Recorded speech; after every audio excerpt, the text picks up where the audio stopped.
Hari ini gue akan ngebahas salah satu metode atau salah satu bentuk perhitungan yang banyak digunakan oleh orang-orang untuk menghitung nilai intrinsik suatu saham atau nilai sebenarnya dengan metode discounted cash flow.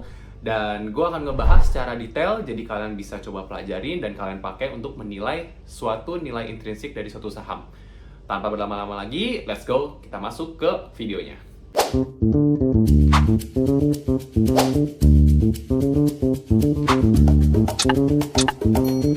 Halo guys, balik lagi dengan gua Ken. Jadi di video kali ini gua nggak akan ngebahas tentang keadaan ekonomi dunia atau gua nggak akan ngebahas tentang instrumen-instrumen tertentu, tapi gua akan ngebahas tentang suatu metode yang banyak dipakai orang-orang untuk menilai, mengetahui nilai intrinsik suatu saham. Jadi gue akan bahas secara detail dan gimana caranya gue supaya tahu sebenarnya kalau misalnya saham ini udah terbang jauh, nilai intrinsiknya berapa sih? Apakah dia masih di bawah atau di atas dari nilai intrinsiknya? Dan sebelum gue masuk ke rumusnya, mungkin di sini gue kasih kalian pengertiannya terlebih dahulu. Jadi metode yang akan gue pakai adalah DCF atau namanya adalah Discounted Cash Flow.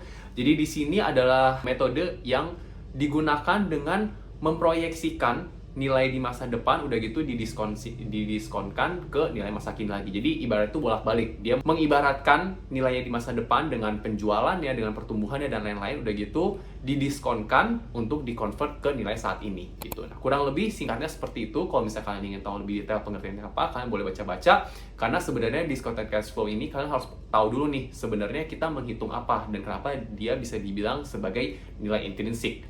Oke, kalian nanti baca-baca dan kita langsung masuk ke rumusnya. Oh yes, jadi kita udah masuk ke template yang biasa gue pakai ya. Jadi kalau misalkan kalian lihat sebenarnya ini kalian pasti agak pusing ya karena banyak banget nih. Tapi di sini kalian bisa coba pause ya video gue kalau misalkan kalian nonton, kalian bisa coba pause. Di sini gue ada penjelasan singkat ya. Jadi di kolom W ini di W2 sampai W8. Di sini gue udah kasih kalian singkatan-singkatan yang gue kasih itu sebenarnya detailnya itu apa gitu. Kayak misalkan G itu untuk pertumbuhan jangka panjang. Ini asumsi, nggak bisa diambil di data. Kalau misalnya R atau tingkat diskonto itu untuk menghitung cost of equity. Beta itu bisa dicari di Yahoo Finance di summary tab-nya. Itu dipakai untuk melihat sahamnya itu punya beta berapa. Ini beta itu kurang lebih pengertiannya adalah seberapa cocok pergerakan harga saham dengan IHSG atau saham atau pergerakan indeks gitu. FCFE ini adalah free cash flow to equity. Jadi ini yang dipakai untuk mengetahui free cash flow-nya khusus saham. Beda sama free cash flow to firm ya, itu biasa untuk perusahaan gitu. Rumusnya pun gue udah kasih kalian di sini, jadi kalian bisa cari secara manual juga. Tingkat bebas resiko itu aset investasi tanpa resiko, kayak misalnya obligasi deposito saat ini itu di 6,7 sampai 7% untuk Indonesia. N itu adalah jumlah tahun yang dihitung, dan ini yang gue kasih tahu tadi beta. Jadi beta ini adalah saham yang diukur kinerja itu apakah pergerakannya itu sama dengan indeks IHSG atau enggak. Nah, kurang lebih seperti itu pengertiannya untuk singkatan-singkatannya. Nah, ini kita masuk nih ke rumusnya. Sebenarnya rumus yang paling pentingnya itu adalah rumus di kolom B ya, yang DCF ini. Tapi kolom B ini atau yang mewakili rumus DCF ini itu berhubungan dengan kolom sebelahnya, karena rumus DCF itu, gue mungkin jelasin dulu ya. Rumus DCF itu adalah kita harus cari tahu dulu free cash flow to equity-nya. Ini adalah datanya, kalian bisa cari di laporan keuangan, dibagi dengan dalam kurung 1 plus R. Kita lihat ya, R itu adalah tingkat diskonto ya, tingkat diskonto udah gitu pangkat tahun keberapa. Nah, ini rumusnya selalu sama nih. Biasanya gue pakai itu untuk discounted cash flow itu untuk per 5 tahun gitu. Nah, ini ya contohnya nih. Ini gue ngitung Toba nih, aplikasi realnya gitu. Nah, kalau tadi gue bilang R itu dari tingkat diskonto, berarti kan kita harus tahu dulu nih tingkat diskonto berapa. Orang itu biasa mencari tingkat diskonto itu bisa pakai asumsi, bisa juga pakai perhitungan, pakai data. Nah, gue lebih suka pakai perhitungan data. Kenapa? Karena itu lebih real dibandingkan pakai asumsi. Jadi apapun yang bisa gue cari secara manual itu akan gue cari secara manual, nggak by asumsi gitu. Nah, rumusnya apa nih? Tingkat diskonto. Jadi tingkat diskonto itu adalah tingkat bebas resiko ditambah beta dikali tingkat pengembalian pasar dikurangi tingkat bebas resiko. Sebenarnya rumusnya mudah, nggak gitu susah gitu. Nah, tingkat pengembalian pasar juga ini ada rumusnya sendiri nih. Ada yang bisa pakai metode CAGR atau Compound Annual Growth Rate gitu, atau juga bisa pakai data growth IHSG selama 5 sampai 10 tahun terakhir. Ini asumsi Kalau nomor 2 itu asumsi, kalau nomor 1 kita pakainya bisa pakai perhitungan gitu. Nah, rumusnya juga apa? CAGR juga ada rumusnya, yaitu nilai akhir investasi dibagi nilai awal investasi pangkat 1 dibagi N dalam kurung tutup dikurangi 1 gitu. Nah, di sini sebenarnya gue udah kasih rumusnya semua sih gitu. Nah, mungkin yang gue jelasin satu-satu dulu ya, yang gue jelasin untuk mencari FCFE. FCFE ini sebenarnya kalian kalau misalnya cari di AI, kayak misalkan kalian cari di Gemini atau di ChatGPT, sebenarnya langsung keluar nih, misalkan FCFE untuk toba selama 5 tahun, itu akan langsung keluar. Tapi kalau misalkan kalian yang suka sama kayak gue ya, ngitungnya secara manual agar lebih presisi, ada rumusnya. Nih, ini yang secara Inggris, kalau sini secara bahasa Indonesianya. Laba bersih ditambah depresiasi, tambah amortisasi, jadi depresiasi sama amortisasi digabung, dikurangin belanja modal atau capexnya, jadi yang costnya itu yang dijadikan sebagai aset, dikurangi dengan perubahan modal kerja bersih ditambah pinjaman bersih. Nah, itu ketemu itu adalah FCFE, dan kalian harus cari tahu per tiap tahunnya. Kayak misalkan kalian mau carinya di tahun 2025 nih, ya kalian harus cari tahu dari 2020 sampai 2024 gitu. Kurang lebih seperti itu ya. Nah, misalnya kalian udah tahu nih FCFE-nya gitu, udah gitu kalian harus pakai rumus diskonto. Nah, rumus diskonto ini yang kayak gue tadi bilang, rumus diskonto adalah tingkat bebas risiko ditambah beta dikali tingkat pengembalian pasar dikurangin tingkat bebas risiko. Nah, ini untuk mencari apa sih sebenarnya? Ini adalah kita untuk mencari tingkat diskonto ini nih, persenannya ini nih gitu. Nah, ini kalau misalnya kalian lihat dari mana aja gua ambil, yang pertama itu dari N20.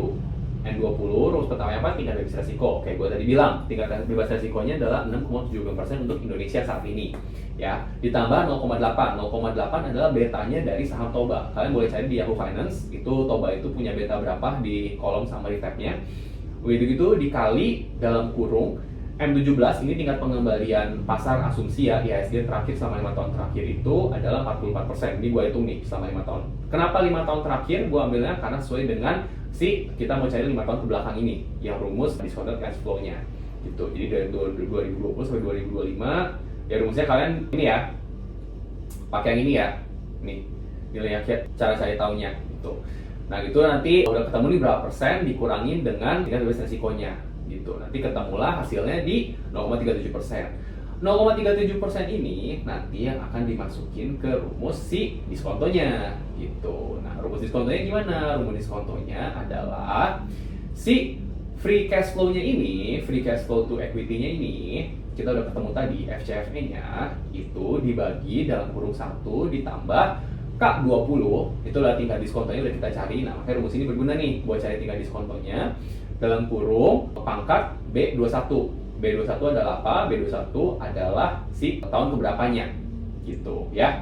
Nanti udah tahu semua, kalian udah enter aja, nanti kalian breakdown ke bawah. Ini karena rumusnya pasti akan mengikuti semua ya. Breakdown bawah. Nah, ini terminal value. Terminal value adalah hal yang berbeda nih dibandingkan tahun 1 sampai ke-5 gitu. Terminal value itu adalah asumsi di mana setelah tahun ke-5 itu dia mempunyai pertumbuhan yang stagnan. Jadi terminal value itu punya rumusnya sendiri gitu. Nah, terminal value ini apakah harus atau optional? Harus. Jadi kalau misalnya kalian pakai rumus discounted cash flow, kalian harus pakai di akhirnya itu adalah terminal value gitu. Jadi terminal value adalah mengasumsikan setelah tahun ke-5 itu pertumbuhannya itu flat atau sama gitu ya. Rumusnya sebenarnya juga nggak susah. 1 ditambah G kita lihat apa? Pertumbuhan jangka panjang. Nah, ini kalau misalnya ini nggak bisa ada perhitungan nih, karena kalau misalnya pertumbuhan jangka panjang itu kan pasti kita pakai asumsi ya. Mau kita seberapa tahu kondisi ekonomi ke depan, kita pasti pakai asumsi gitu. Dibagi dengan R, yaitu tingkat diskontonya, dikurangi dengan G lagi. Itu asumsi tadi gitu. Nah, kalau misalkan asumsinya yang gue pakai 3%, gue nggak mau ngambil terlalu panjang. Karena kalau misalnya ngambil terlalu panjang itu biasanya kita terlalu optimis dan biasanya itu malah jadi bias si datanya gitu. Jadi rumusnya apa di sini? Ini kalau misalnya kalian lihat, rumusnya dari terminal value sendiri adalah nih ya, sesuai ya. Free cash flow yang tahun ke-5, which is yang tahun ke-5 ini, dikali 1 ditambah G ya, 1 ditambah G dibagi dari tingkat diskontonya dikurangin G ini ya, sesuai ya. Nah, kalau misalnya rumus diskontonya kita pakai rumus yang sama lagi, cuman pakai angkanya itu adalah angka si yang terminal value-nya, jangan pakai yang tahun ke-5. Tapi kalau misalnya nanti si tahunnya atau si N-nya ya, nih N-nya kan jumlah tahun yang dihitung, jumlah tahun yang dihitungnya itu pakai tahun yang ke-5 yang paling akhir tuh. Nanti ketemulah si total present value-nya. Jadi total present value-nya itu setelah 5 tahun ke belakang itu didiskontoin, itu berapa? gitu. Nanti ketahuan untuk 5 tahun ke depannya itu berapa. Nanti udah gitu hasil ini kita harus tahu dulu nih jumlah saham yang beredarnya itu berapa untuk saham Toba. Ini kalian bisa cari di internet lah, gampang. Jumlah sahamnya itu yang beredar ada 8 miliar. Nah, ketemu nilai wajarnya itu gampang. Kalian tinggal bagi total present value atau nilai wajar saat ini. Wajar saat ini berapa dibagi dengan jumlah sahamnya. Maka ketemulah Toba itu sebenarnya nilai realnya itu adalah 659 dengan future value 5 tahun ke depan yang kita asumsikan seperti itu. Ya sebenarnya nggak susah gitu, cuman emang ini tuh agak ribet, kalian harus renungin, kalian harus pikir baik-baik logikanya di mana, jadi kalian nggak ketukar-tukar gitu secara rumusnya gitu. Nah sebenarnya kalau misalnya tingkat pengembalian pasar itu kan ada, gue bilang tadi tingkat pengembalian pasar itu bisa ada 2 rumus ya.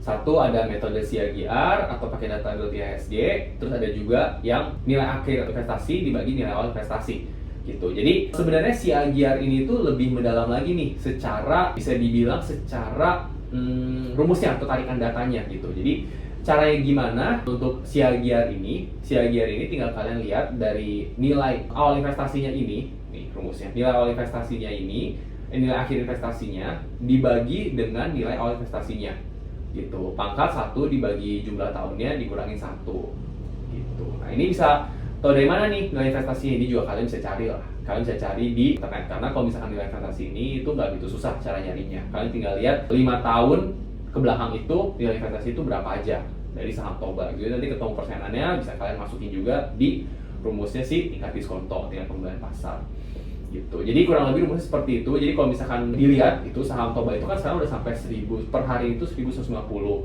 1100-an sih ingat gua. Nah itu sebenarnya harga wajarnya itu di 659 kalau kita misalkan pakai asumsinya itu seperti ini gitu. Nah jadi kurang lebih seperti itu. Nah ini ada beberapa note penting nih yang gua kasih tahu kalian, itu adalah FCFA itu tahun pertama harus dihitung nih. Jadi tahun pertama ini kalian nggak bisa out of nowhere, karena kan kita memproyeksi 5 tahun ke depan. Tapi di tahun yang sekarang itu sebagai basic datanya itu kalian harus hitung dengan rumus yang udah gua kasih tahu tadi ya. Kalian bisa cari juga lah di AI pasti akan kasih lihat. Pertumbuhannya menggunakan asumsi. Kalau saya pertumbuhan pasti menggunakan asumsi karena kita nggak tahu ke depannya seperti apa. Cuman yang aman itu di 3%. Nilai investasi untuk CAGR harus dimasukin dari laporan keuangan. Ini juga kita harus dari laporan keuangan harus lihat nih per 5 tahun ke belakang itu seperti apa. Udah gitu beta itu bisa dicari di Yahoo Finance. Karena kalau misalnya kalian menghitung betanya secara manual sebenarnya bisa, tapi itu menurut gua nggak worth it karena data beta sendiri udah disediain di Yahoo Finance gitu di internet. Nah kurang lebih seperti itu. Kalau misalnya penjelasan gue terlalu cepat, kalian boleh ulang terus video gue atau kalian pause. Ini juga dari tadi gue udah kasih lihat rumusnya. Sebenarnya kalau misalnya kalian bisa pause, kalian bisa create rumus kalian sendiri di Excel kalian. Dan ya semoga apa yang gue share kali ini bisa membantu kalian untuk tahu nilai intrinsik itu saham ya. Karena ini kepake di saham manapun, caranya itu sama. Yang beda itu hanyalah kalian buka laporan keuangannya di perusahaan-perusahaan yang berbeda. Oke, sekian dulu. Kita langsung masuk ke video lagi ya.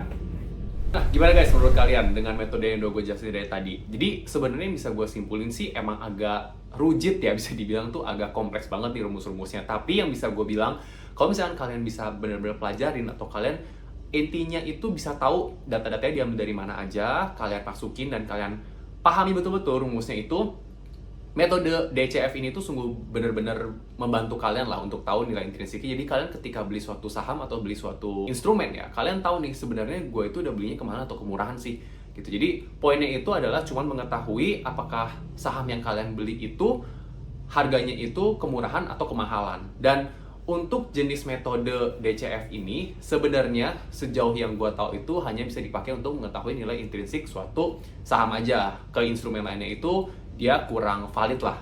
Soalnya dengan metode lain itu kan banyak instrumen-instrumen atau data-data yang sebenarnya itu lebih luas lagi atau lebih kompleks lagi gitu. Jadi caranya pun beda untuk tahu nilai intrinsiknya. Seperti Bitcoin, itu beda lagi tuh cara tahu nilai intrinsiknya. Dan sebenarnya bisa dicari dari market cap-nya, dari penambangnya ada berapa, segala macam itu bisa. Jadi ini valid hanya untuk di saham. Dan kalau bisa kalian harus banyak baca-baca juga, karena data-data yang udah gue tunjukin tadi itu sebenarnya diambil itu ada beberapa yang asumsi, ada beberapa yang diambil dari laporan keuangannya. Jadi kalian kalau misalkan mau cari nilai intrinsik itu saham, kalian harus benar-benar tahu dulu detail-detail dari datanya itu secara detail gitu ya. Nah kurang lebih sih video gue seperti ini aja. Jadi gue cuma membahas tentang metode DCF ini, jadi kalian semua bisa tahu untuk cara menghitung nilai suatu saham secara real value-nya. Dan buat kalian yang punya pemikiran lain atau kalian punya metode lain, boleh share di kolom komen atau DM ke IG gue kalau misalnya mau discuss lebih lanjut. And feel free, gue akan tanggepin dari DM-DM kalian atau nggak dari komen-komen di YouTube.